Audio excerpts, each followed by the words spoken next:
Hi friends, welcome back to our channel Jammy Vlogs. இன்னைக்கு நம்ம என்ன ரெசிபி பார்க்க போறோம்னா கருப்பு கவுனி வச்சு ஒரு ஸ்வீட் ரெசிபி தாங்க பண்ணியிருக்கேன். அது எப்படி செய்யலாம்னு வாங்க பார்க்கலாம்.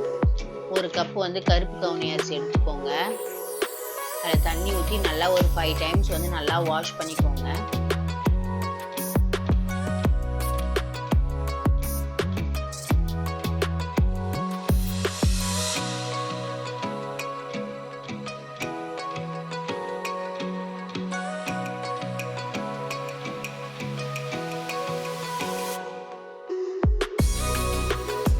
நல்லா வாஷ் பண்ணிட்டேங்க. தேவையான அளவுக்கு தண்ணி ஆட் பண்ணிக்கோங்க. அரிசியோட மேலே இருக்கணும் கொஞ்சம் தண்ணி.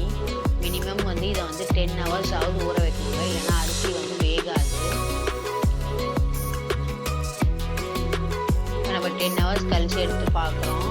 நல்லா ஊறி இருக்கு. இதை வந்து தண்ணியை வந்து ஒரு ஜாரில் வந்து ட்ரான்ஸ்ஃபர் பண்ணிக்கோங்க. குக்கர் வச்சுக்கோங்க. அதில் வந்து அந்த அரிசியை வந்து ஆட் பண்ணிக்கோங்க.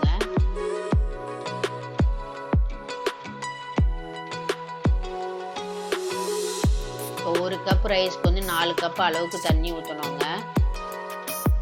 எனக்கு அந்த தண்ணியை வந்து கரெக்டாக இருந்துச்சு. அதுவே நான் 4 கப்பு ஊற்றிட்டேன். கொஞ்சமாக சால்ட் ஆட் பண்ணிவிட்டு குக்கரை மூடிட்டு 10 விசில் விட்டுருங்க.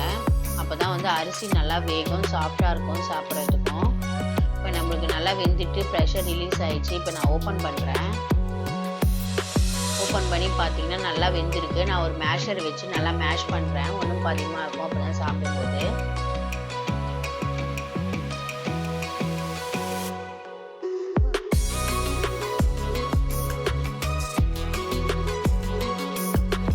மிக்ஸ் பண்ணிக்கோங்க. ஒரு கப் அரிசிக்கு வந்து ஒரு கப் வந்து ஜாகரி போட்டுக்கோங்க. இன்கேஸ் ஜாகரியில் மண் இருக்கிற மாதிரி தெரிஞ்சால் நீங்கள் ஒரு பேன் வச்சு அதில் கொஞ்சமாக வந்து தண்ணி ஆட் பண்ணி அது நல்லா கரைஞ்சோன்னா வடிகட்டி அதில் ஆட் பண்ணிக்கோங்க. நல்லா மிக்ஸ் பண்ணி அடிக்கடி விட்டுட்டே இருங்க, இல்லைனா வந்து உங்களுக்கு வந்து அது அடிக்கடி அங்கங்கே கட்டியாக மாறிடும். நல்லா ஃபுல்லாக எல்லா ஜாகரியும் வந்து நல்லா மெல்ட் ஆகணுங்க. அது வரை லோ ஃப்ளேமில் வச்சு குக் பண்ணுங்கள். ஏலக்காய் தூள் ஆட் பண்ணிக்கோங்க. ஒரு பேன் வச்சுக்கோங்க. தேவையான அளவுக்கு நெய் ஆட் பண்ணிட்டு காஞ்ச திராட்சை ஆட் பண்ணுங்க. அது ப்ரௌன் ஆனதுக்கப்புறம் முந்திரி ஆட் பண்ணுங்க. நான் வந்து பாதாம் வந்து ஃபைனாக சாப் பண்ணி அதையும் ஆட் பண்ணியிருக்கேன். இதெல்லாம் ஆப்ஷனல் தான். நல்லா எல்லாமே ப்ரௌன் ஆகிற வரை நல்லா மிக்ஸ் பண்ணி விட்டுருங்க.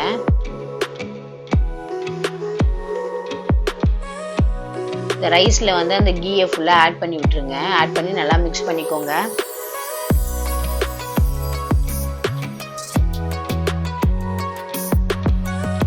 உங்களுக்கு சூப்பரான கருப்பு கவுனி அரிசி ஸ்வீட் ரெடி ஆகிடும். இது வந்து பெரியவங்களும் சின்னவங்களும் எல்லாமே சாப்பிடலாம். ரொம்ப healthy millet rice plus jaggery ghee தான் ஆட் பண்ணியிருக்கோம். அதனால் உங்கள் வீட்டில் நீங்களும் ட்ரை பண்ணி பாருங்கள். ஸ்வீட் கிரேவிங்காக இருந்தால் இந்த மாதிரி ஸ்வீட் செஞ்சு சாப்பிடுங்க. உடம்புக்கு ஹெல்த்தியும் கூட. நீங்களும் ட்ரை பண்ணி பாருங்கள். உங்கள் ஃபேமிலி அண்ட் ஃப்ரெண்ட்ஸ் ஷேர் பண்ணுங்கள். எப்படின்னு சொல்லிட்டு எனக்கு கமெண்ட் பண்ணுங்கள். இந்த வீடியோ பிடிச்சிருந்தா லைக் பண்ணுங்கள். நம்ம சேனலுக்கு சப்ஸ்கிரைப் பண்ணிக்கோங்க. சப்போர்ட் பண்ணுங்கள். பாய்.